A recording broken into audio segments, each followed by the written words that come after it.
Hello, I'm Ghana, and I'm going to be reading about Ambrose, Saint Ambrose today from Stories of the Saints by Carrie Wallace, illustrations by Nick Thornborough.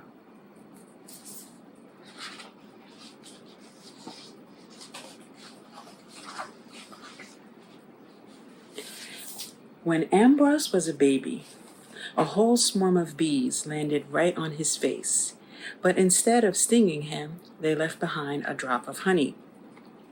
"Look at that," said his father. "He's going to grow up to be a great speaker, with words as sweet as honey."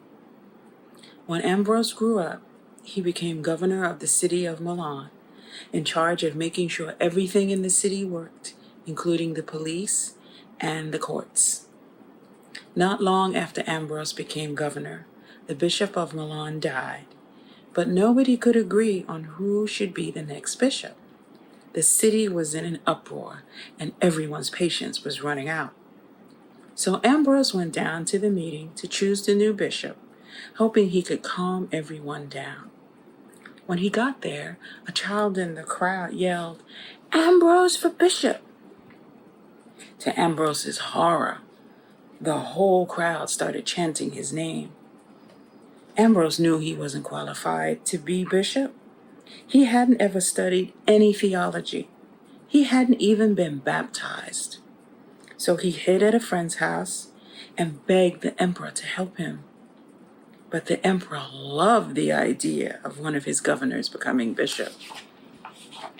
He announced that anyone who hid Ambrose would be severely punished. Ambrose's friend gave him up, and within a week, Ambrose was baptized and made bishop. Immediately, Ambrose sold all his land and gave everything he owned to the poor. He began to fast and pray. He started to study theology with a teacher from Rome and exchanged letters with Christian writers all over the empire. Then he started to preach. And just as his father had predicted, he turned out to be a wonderful speaker. The people who came to hear him savored each of his words just as they were drops of honey. One of the people who heard him was Augustine.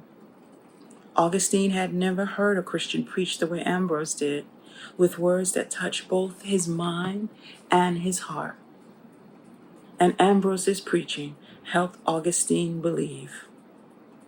But then the emperor died, and the empire was thrown into chaos as 3 different emperors wrestled for the throne. One emperor, Valentinian II, was only 4 years old, and his mother, the Empress Justina, was an Arian.